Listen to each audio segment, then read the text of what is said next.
Kano ke katambi akalaga engeri Sandra Teta mukyala w'omuyimbi Douglas Mayanja amanyiddwa nga Wizo Manizo gye yamutomeredde ku bbaala eya Shan's Band Restaurant e Munyonyo oluvannyuma lw'okufuna obutakkaanya.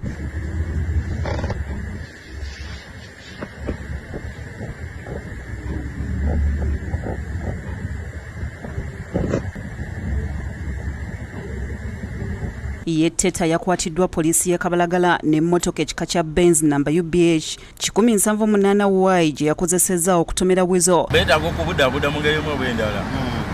Kubanga omwana yukuba bisuuse mbayimbi. Banywa ice.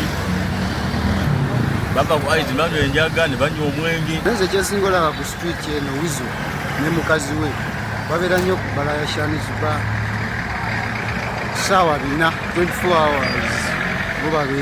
Teta ayimbuddwa ku kusaba kwa Wizo wabula ng'Owesigire ategeezezza nti baakwebuuza ku muwabi wa gavumenti abawabule ku kiki eky'okuzzaako wadde nga Wizo ayinza okuba nga tayagala kwongerayo musango. Download the app on App Store or Google Play Store now. Vision Digital Experience, the future of media.